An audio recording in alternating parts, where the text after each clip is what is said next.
Hey guys, this will be video one for what's going to be a moderately long series, and I'm going to title it Vintage Gibson Les Paul Conversion to a Flying V. And although that's probably an incredible insult to even most Gibson guys, I think this is going to be a really interesting series, and it ought to prove one or two things. Either we've lost our minds or we've got too much time. So let's dive right in. All right, what we've got here is a very interesting project. And as I mentioned, I can call this a vintage Gibson Les Paul conversion because we have an authentic Gibson Les Paul neck. And I say we, the owner of this guitar does. And it's going to be up to me to be able to figure out how to negotiate a fair purchase price for this neck. And this is an authentic 1975 to 1982, I believe was the year when they cut it off, Gibson Les Paul Custom. And believe it or not, there's a lot to work with.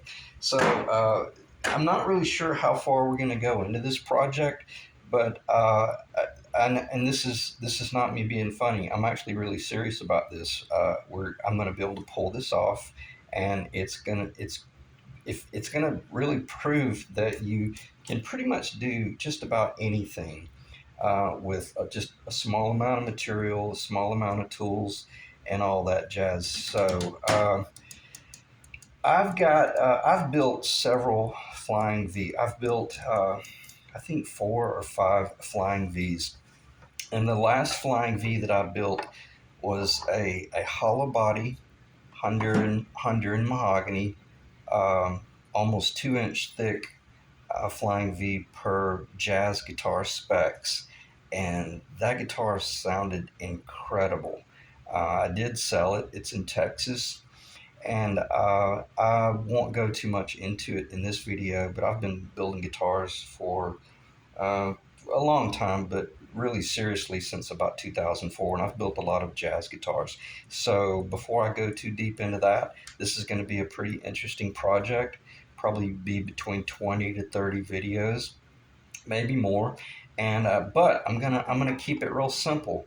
We're gonna work with very simple materials that you could buy from your local big box. This is poplar, and I'm gonna prove to you what an incredible wood poplar is, and how underrated it is, and how it is. Well, it's used quite a bit in the music, in the instrument industry, guitar bodies, but it doesn't get nearly as much recognition as it probably should.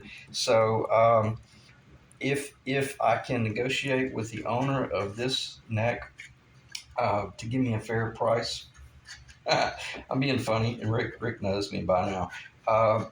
Then I think it's going to be pretty cool what we can turn this into. This is maple, and it's going to be hard maple. And again, it is a 1975 to 82 Gibson Les Paul Custom. So are we going to build it back maple?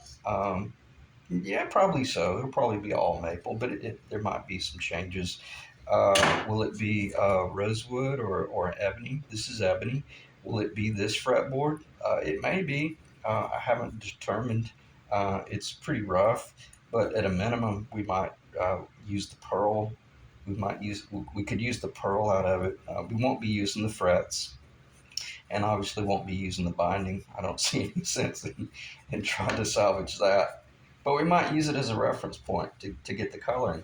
So, and the little side dots, so we can replicate that. So anyway, on that note, as I always say, let's put that to the side and use it to keep us motivated. That'll be the cheerleader that keeps us in the game. And let's talk about flying V bodies. And let me check the camera and see roughly where we are. So we're under 5 minutes. And this is, I had mentioned in one of my other series about restoring this 1980. We believe it's a 1980 Les Paul Custom, which this is coming to a close right now. I'm waiting on that little bit of black right there to dry so that I can shoot the amber on the binding, and that guitar will be ready to string up and put in the mail. So on that note, I almost lost my train of thought, but basically, I want to transition into what I had mentioned in some of the last videos about helping you guys just build a guitar from scratch. And I'm not going to digress into kits and stuff like that. If you're interested in building a kit guitar, this is not going to be the video series for you. This is going to be taking pieces of poplar or maple, or if you have some mahogany or something like that, and what I call S4S materials, square four sides or surfaced four sides, and turning those blocks of wood into guitar bodies and guitar necks and stuff like that. And most people would think, well, why would you want to build a guitar that costs you $700 in materials after it's all said and done, when you could just go to your local pawn shop and find a used, uh, you know, pick your favorite, whatever, for $500. Well, that's the difference between guys like us and guys like you. So we're gonna build a guitar, and we're gonna build it from pretty much scratch. So where do we start? We start with white paper, and I'm actually being very serious. I'll show this in a little while, but I just wanted to make sure that that was on in view, so that according to wherever the thumbnail um, locks into this video, hopefully that will be in the thumbnail. So where do you start? You start with white paper and a straight edge. And if I'm gonna be funny in this video, I'm gonna let you know when I'm being funny. I'm a very serious person by nature, so unless I'm saying I'm being funny, I'm being serious. You start with white paper and you start with an idea. You need to go to your local Harbor Freight. These are really affordable. I think they're about $10. This is a 4 foot long straight edge, and it is pretty much NASA approved. It has the metric scale on one side and the SAE scale on the other. And with that straight edge, you can draw straight lines, or you can draw trapezoidal paths where you draw, a line on that side and a line on that side. You can pretty much do everything you need with that straight edge. All right, so now that we've got our idea, we got a blank slate of paper, and this guitar, we're gonna build a flying V. So we're gonna go online and do a little bit of research, and we're gonna find out how wide is a flying V body and how long is a flying V body. And then the next question you'd have to ask yourself is, well, what kind of flying V? Are we going to build take your pick, a Jackson-esque type flying V? No, I clarified in this video that we're going to be converting a vintage Gibson Les Paul into a flying V. And when I think of a flying V, I like the Carina V. I love the real square, weird looking shoulders of the old vintage 58-esque flying V. I think they made them up to 50, 58, 59, and 60.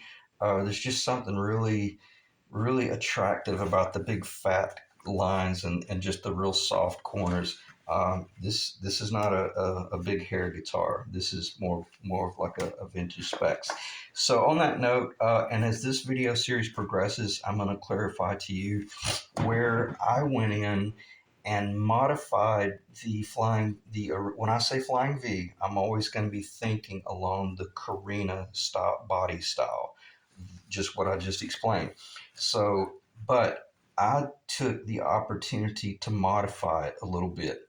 I did not trace a Gibson guitar. I did not steal any ideas or anything, from Guitar Center or anything like that. I literally just stared at pictures and looked at pictures and found out roughly about body widths and lengths, and then I just started drawing straight lines. And it's bizarre. I've built a lot of like big body, hollow body, hand carved arch top guitars, and the Flying V was one of the hardest guitars I ever built. I couldn't believe it, how it humbled me. And as I was progressing through the build, and I'll digress a little bit here, it was like I couldn't find anywhere to hold it. It was like trying to hold a, um, I don't know, what are those things called? Sailfish, that you go off the coast and fish for a 1,000 pound sailfish. It was like trying to hold a sailfish. I couldn't get a clamp point on it. So don't let these 4 or 5 straight lines fool you. And I hope that's in the camera the way I'm holding it up. It may not. It's pretty faded and pretty worn out. But this was a very difficult build, and it really humbled me. The first one I built was a hollow body, and I'm not going to go there because the one we're going to build is going to be a paint grade solid body. It's going to be poplar, and we'll determine the final thickness later on. But again, I'm going to keep it per vintage 50s specs with the real soft shoulders. Again, when I say 50s specs, I just got my um, influence from pictures I've seen. So these aren't going to be authentic. But I think mine look really good. I think the true vintage 50s Carina is almost flat, but I gave it just a little bit more radius, and I don't know if that showed up. And then I made the determination when I built mine to or the first one and the two that followed after that one. I built 3 at one time. The two that followed after that first one, they had a heel. They weren't like your traditional 50s where the body went all the way up. And um, let's see if I can find a little piece of wood where the body went up and lapped. So I didn't build them that way. I built them with a heel, and you ask, well, why is that important? Well, it's critically important because it affects every one of your dimensions from either that point right there or that point right there. So anyway, I may have digressed a little bit, but basically, I made some modifications. I made it a little bit wider from this point to that point. I just thought it looked better, and also I am a guitar player, so for me as a guitar player, I wanted as much body as I could get out of the guitar. And truth be known, if I had it to go over again, I would have made it even wider. And I will move forward later on into the video series, and I'll start really giving you some specifications. Certain things are going to, in other words, like that dimension from this shoulder to that shoulder, or from the beginning of the body to the beginning of the crotch. And I'll give you this radius. So, yeah, that should be in the camera. I'll give you this radius. Is it the same as Gibson? Nope, it's not. It's different. Mine's a little bit softer and a little bit flatter, um, but it's close. Uh, and again, I want to try to make certain that I clarify. I'm very respectful about the corporations, and especially I'm just going to say Gibson as a corporation.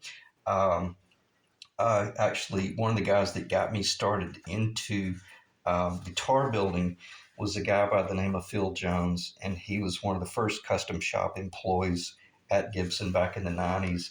And he didn't even know how serious I was, but I met him at Gruen Guitars, and what a wonderful person! What a super nice and cool guy. And I haven't seen him in a very long time.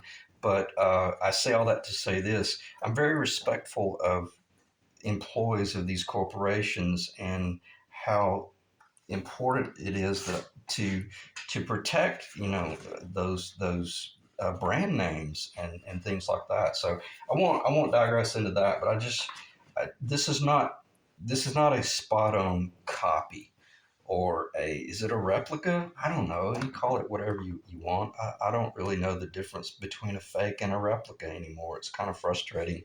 But what we're going to build here is a flying V, and we're going to try to be as respectful as we can of certain dimensions and stuff like that. So again, eventually I'll transfer into letting you know how long my outside line is there and how long this inside line is.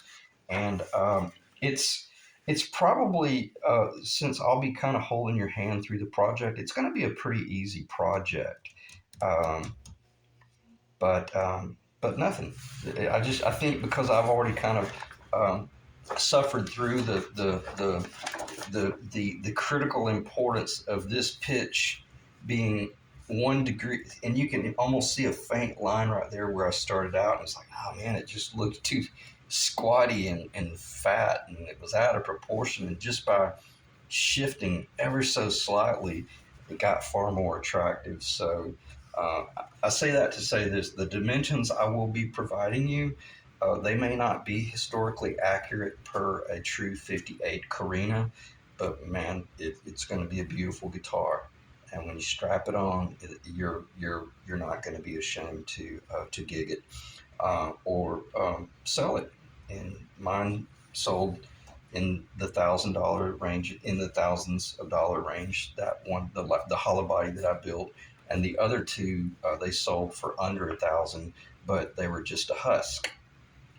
Okay, they didn't even have a fretboard on them. They were just the neck and just the body.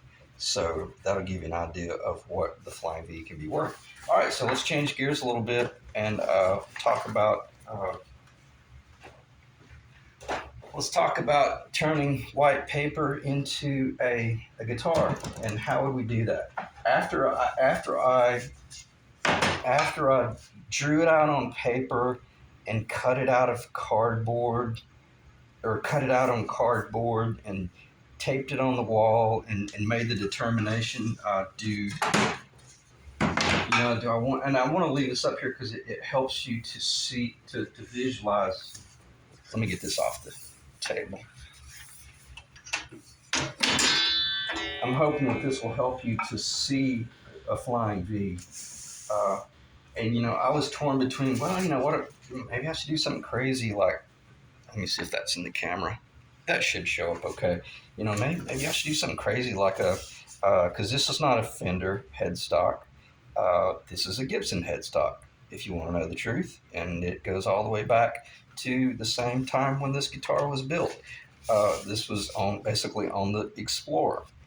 It was a little bit different, a little bit smaller, but I got to tell you, this is a really attractive headstock on a Flying V, and if you're really into weird guitars, and I'm not into reverse headstocks, but the reverse headstock on a Flying V is really sexy, and I hope that's in the camera. It's weird. I mean, it's just so cool, and I think had Gibson have just flipped that, and offered that rather than the Modern or something. Man, I think, or either had this on the Modern body. Oh wow, that would have been insane. And what's cool, I like to often think, I'm just going to get a little nostalgic here. I like to think of the guys that were in the shop, and I think his name is Larry Allers, was one of the very critical design guys in the white wood shop, meaning like the forms and stuff. And I guarantee it, he probably picked this template up and laid it on the Flying V and said, guys, maybe we should try that. And somebody said, maybe that's pushing it. But I guarantee they saw that, even though it didn't get produced. It's those whole what ifs. What if they had done this, or what if they had done that? Man, what an incredible impact that would have had. So I brought all that up to say this. There's a part, because we're building our own guitar. If you wanted to do something like that, man, knock yourself out. Do it. Let's do it. Am I going to do it here? Nope. No, probably not. Why? Because I know that we're probably going to sell this thing. And the guitar headstock I'm going to show you is going to bring a lot more money if you sell it than that right there. Another thing you can do, and I'm just going to try to just shoot from the hip here. If you want, you could draw some pictures like this and lay it up on there and look at the guitar. This is helpful if you're going to do a neck pickup. This is very important, because if you truly look at a 50s V, the distance from the corner of this pickup surround, you're going to be shocked at how critical 1/8 of an inch will affect the whole appearance of that guitar.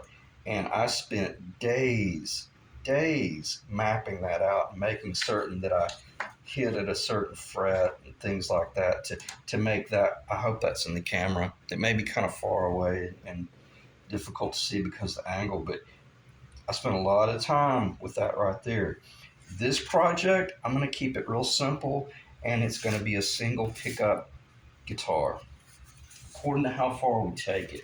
So I'm going to get this off the table, and I'm going to switch. I'm going to change gears into. Let me think here for a second. Yeah, I'm going to switch gears into talking about the body. And are we going to put a Floyd Rose on it, or are we going to just do a traditional tailpiece, or are we going to do a Carina through body design? What are we going to do? Well, we'll do whatever we want, and that's the cool thing about building your own guitar. And you do whatever you want, and I'm going to see if that shows up in the camera. And this is what I love about doing my own designs and my own builds. Sometimes they work, sometimes they blow up in your face, and you just can't get rid of it. But for the most part, this is kind of what you're going to be working with, and and you'll start making decisions of, well, do I go with cream? It's like, maybe not. Or do I do two pickups or just one? Again, I think to keep things simple and clean, I'll probably just do one. Would we do this type tailpiece? I don't know. We'll make that decision later on. But right now, at a minimum, it's an electric guitar. So if it's an electric guitar, it has to have a pickup. And if we're just going to do a single pickup guitar, unless you're Gretsch, you typically would. Or you're going to put the pickup in the bridge position. Why? Because this is for our day and age. This is not a jazz guitar. This is a rock and roll guitar. And any really good rock guitarist knows that you can get some unbelievably warm tones out of a bridge pickup just by rolling into the tone. You don't need the neck pickup. It's nice to have, but it's not necessary. So now we can even determine, well, are we going to, according to what length scale are we going to use? Are we going to use a Gibson scale, or maybe we're going to try a Fender scale? Well, what are we building? We're building a guitar that's primarily recognized as being Gibson. So unless you want this thing to end up being a clock, I would strongly recommend that you keep the scale a Gibson scale. Even though we might use a Floyd Rose, which is a Fender type string spacing at the bridge, let's keep that scale short, and it'll be a punchy, snappy little guitar. And I mean, it'll be mean. So that will where I'm going is that will determine where the bridge ends up landing, and it's probably kind of in that area right there. So just give or take. So and then how much are we going to do related to? Well, see, the cool thing is if we're only doing one pickup, we don't have to have a selector, correct? Okay, that's true. But what if we sell this to someone who does want to have that routed and put the neck pickup in? And if you didn't, so it's okay that you didn't route this yet, because they can route that later on. There's ways that they can drill, and get that wire into this control cavity. But if your control cavity was way down here and you didn't leave enough space, well, now the pickup selector is going to be in some sort of oddball location. So we're going to build this guitar so that even though it doesn't appear to be capable of having a three-way selector in their guitar tech, once they realize that, oh yeah, I can put a neck pickup in that guitar. And guess what? The builder had enough knowledge on the front end to make a control cavity that allowed me to take that selector all the way up till the cows come home. So we're going to do things like that, that even though we might only just put a, right, we might come up here, just start out with just a volume knob, like a volume knob, like in almost like a strap location or real close to the bridge. I personally don't like that, but in the future, and we might leave this gaping cavity back here. And I think anybody would be following me where I'm going with this. We're going to have this enormous cavity back here, and just a single pickup guitar with a single volume control, and or maybe it's a push pull, it's a tone with master volume, and that's it. But in the future, if they want to convert it, then they're able to convert it, and they're able to just do, whatever they need to do. If they want to, I don't, do I care? Not really. We can cross that bridge later on. As far as like the output, where do I put my outlets? I like them in the side right here. Um, it's weird, but it works for me. In other words, the side of the body. So I won't digress into that. But when you've got a clean slate of paper, it's so cool, because if you really want to strip this thing down to the bare basics, that's all you need right there. That's really all you need. And as I get older and as I play more, I realize that, man, I don't need two volumes. I don't need two tones. I don't need three selectors. I don't need three pickups. I don't need, and that picture that I showed you of the original Flying V, man, I went way overboard with the whole controls, and it was like a command center. And the guy that bought it, he loved it. He thought it was crazy. That guitar was stereo. So, and I'm not going to go into that, but he loved it. He thought it was just insane. Everybody else thought it was obnoxious. So, but I have learned that keep it simple, man, and and and just keep it simple. So let me check the time. 27 minutes. That's not bad. It feels like I've been talking for an hour. Um, and what else can I segue into? Because I want this video to run about 35 to 40 minutes. Because if anything, by now you've either popped the top on your favorite beverage, and you're getting really comfortable in your recliner, and you've shot your favorite hairband buddies a text, and you have just found you've just found the what is it, the ark the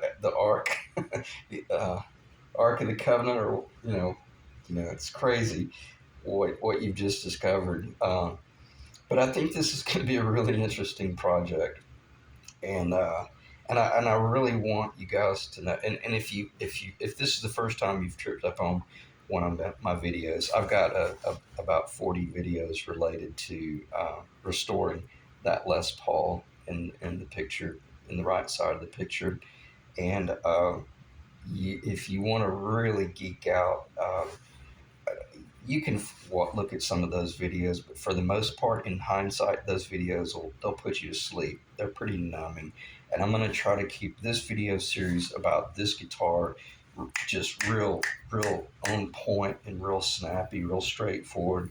And then when it comes to painting, I'm going to just do a video on this is how you do your painting, or when you're doing binding, this is how you do your binding. But with this video series for this particular guitar, we're just going to build a Flying V. And the Flying V is going to be again, if Rick is cool about me using this neck, he may want it back. I don't know. He may be wanting to show it to everyone of like where this guitar was before we restored it. But if he doesn't, and if he's cool with me doing this video with it, then we'll use this neck. And you're thinking, why would you do that? It'd be so much easier to just build from brand new material. And I couldn't agree with you more. This is going to be insanely difficult, and it's going to be an insane waste of time. This is going to be an enormous waste of time, but it's going to be interesting, and period. It's going to be crazy. So let's do that. Let's talk a little bit about mounting a Les Paul neck to a Flying V body. And the luthiers out there are going, yeah, it ain't going to work because it's just not going to work. The guys that really know about this whole guitar thing, uh, they know it's not going to work. What are we, 12, 13, 14, 15, 16, 17, 16. So the whole idea about the Les Paul, and I'm going to go a little bit technical here. The Les Paul neck connects the body of the Les Paul archtop guitar at the 16th fret. Well, a Flying V connects the body, I think, at the 20th fret. It's kind of like the SG. It's really connects really high. So I'm looking at that going, well, then we're in trouble. It's not going to work. Oh, throw in the towel. Well, what's wrong with, why don't we just do this? Yeah, now we're thinking out of the box. Well, you've messed up the nut location. Well, there is no nut location. you know. All right, so I'm being funny in case you didn't catch that. So, okay, so we're gonna connect at the 20th fret, right? Well, maybe we want to connect at the 19th fret. What I'm saying is, it's our call. It doesn't matter, because maybe we're gonna turn this into a 24 fret Carina Specs Flying V. We're gonna have authentic vintage Gibson parts, right? We have Gibson mother of pearl, we have a Gibson fretboard, what's left of it, and we have a Gibson neck, what's left of it. So is this a Gibson? No, it's not a Gibson, but it's a conversion from a Gibson Les Paul neck into our replica, or whatever you want to call it. We'll call it our custom Flying V. And we're going to be using Seymour Duncan, because I love Seymour Duncans for the money. And are we going to use this little a knockoff Floyd Rose? Maybe, just for visual purposes. But odds are I'm going to trip up on a true, authentic, you know what? And we're going to put that baby on there. And it's going to cost me an arm and a leg to get the real thing. But man, is it ever going to be cool? Is it going to sound any better than this one right here? Probably not. And I hate to burst your bubble. This little $26, $30 would probably sound just as good, but there's something that's real cool about reaching down, and those fine tuners are solid brass and they're aged, and it's the real thing. So we're gonna go with a real Floyd Rose. All right, so what do we do? So we're sitting here looking at a neck that joins the body at the 16th, and we're going to be doing some shifting. And if you really know your guitar stuff by now, you're thinking, well, yeah, he's not factoring in the fact that it's still not going to work.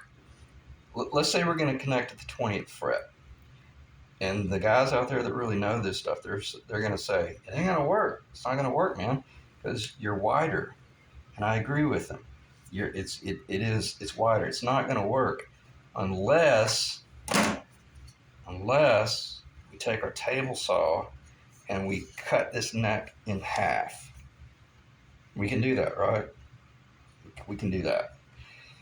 And we're going to have to do that if we use this vintage Gibson Les Paul neck, that we're going to turn this location into the 20th. Right now, I'm going to say we're going to connect it at the 20th fret.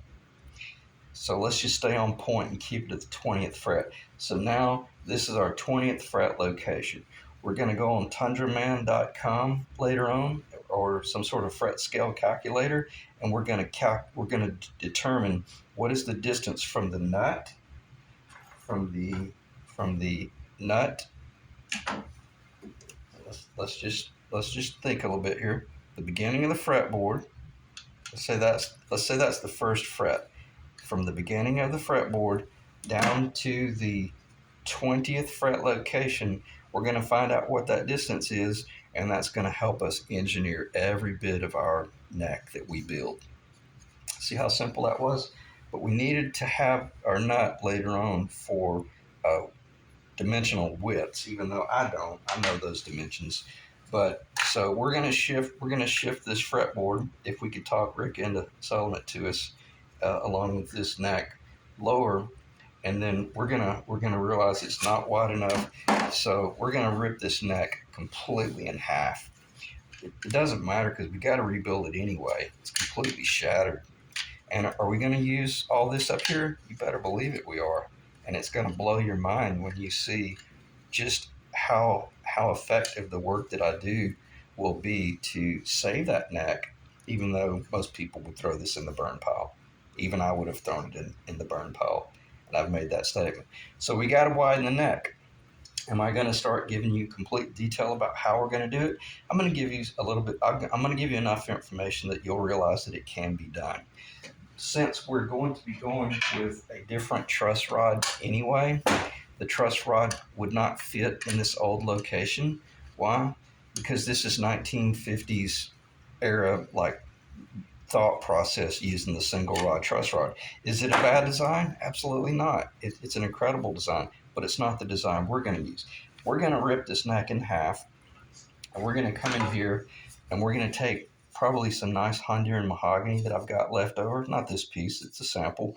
And then we're going to glue that in the middle, and we're going to run that long, and maybe it's already going to have its pitch on it for the headstock angle. And we're going to do a 17-degree headstock angle. Why? Because we want to. Or maybe we're going to do a 14-inch. It's our call.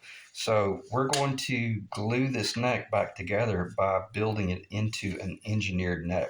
Currently, this is a 3-piece neck. One piece right up to that center, right, that point right there, and then that center is one piece, and then from that line over to the right is the third piece. So this is currently a 3-piece neck. We're probably going to be turning it into like a 5-piece neck down here. After it's all said and done, it's going to be like an 8-piece neck because it's going to be all glued up. And I'm going to teach you guys how to do scarf joints. I'm going to show you how you can do just all sorts of really cool things that'll blow your mind, that will, if anything, enhance the tone.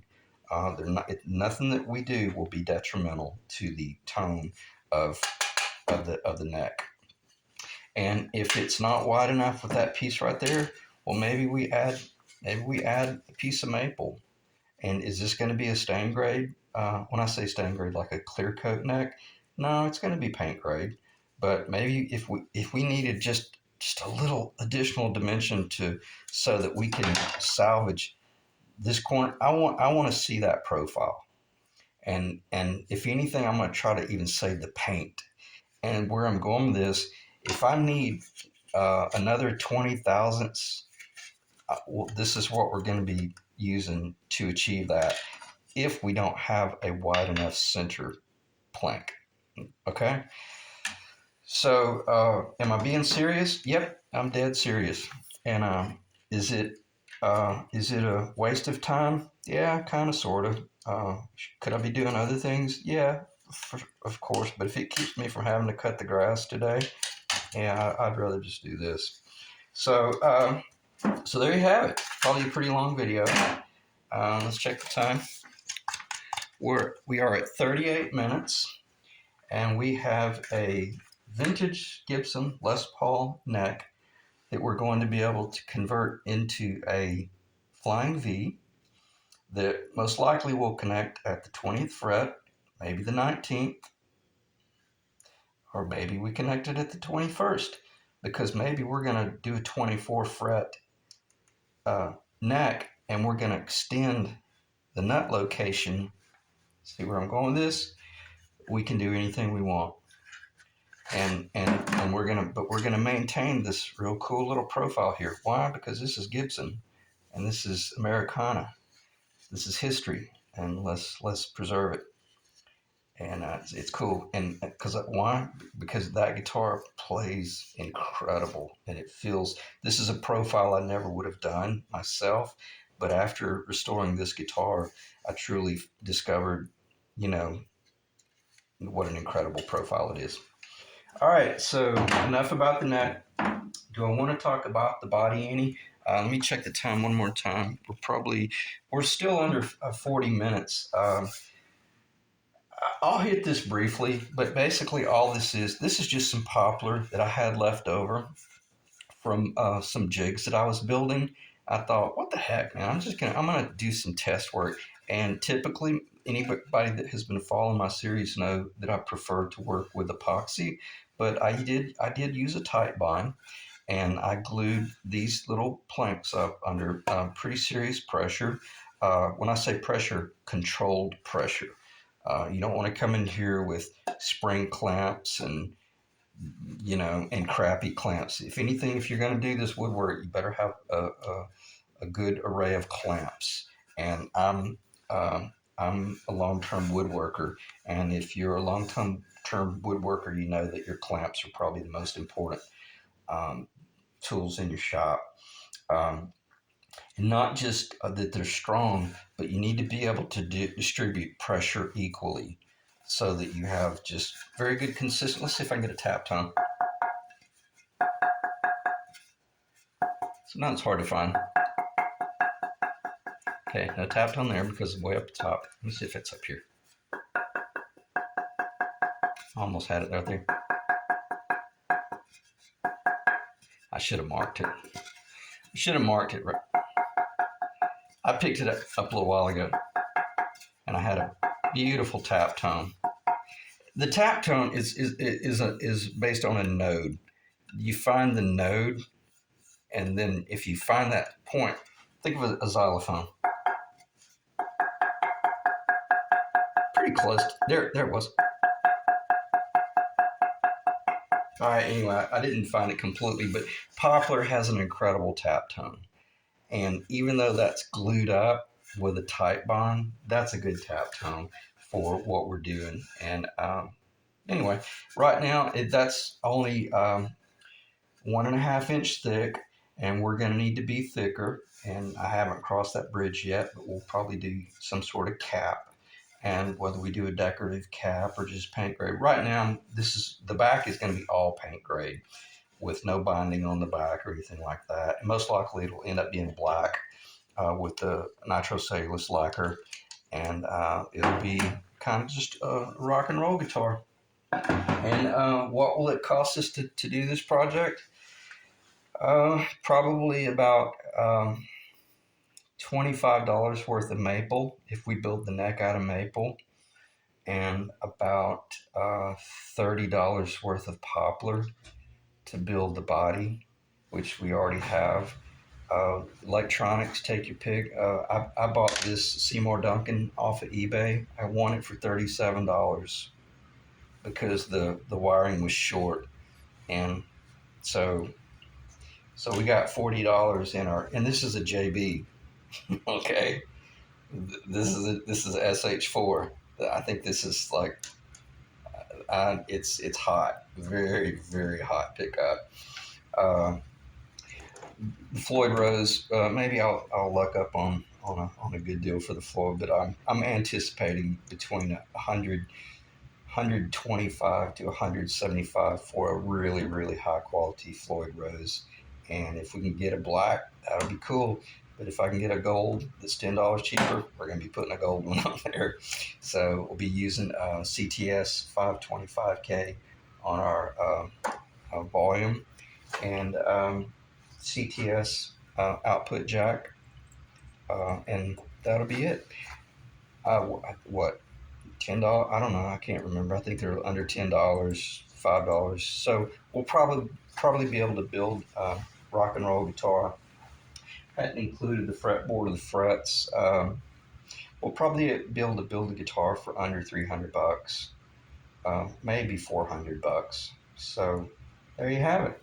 All right, I appreciate you guys staying in the ring, and this ought to be a fairly interesting series. Don't expect a video every day on this one because I've got several other projects in the shop that are far more important than this, but I want to stay active on the whole YouTube thing, and not necessarily because I'm trying to build an empire, but I enjoy it, and I like sharing my knowledge, and I got a pretty cool story when it comes to living in Franklin, Tennessee, and hanging out with some really really cool cats that have toured the world and have backed some unbelievable artists. I never got to do that. Never really wanted to. I was primarily more of looking at it from the songwriting vein and the business side of the industry. And probably one of the coolest meetings I ever had was I had the opportunity to work with Leon Russell, and I turned him down. And in hindsight, that was a huge mistake, and I always regretted that. But there is a part of me that I don't regret it. But it's cool to get that close to people that have had an unbelievable impact on the industry, and know that they're just they're very similar to each and every one of us.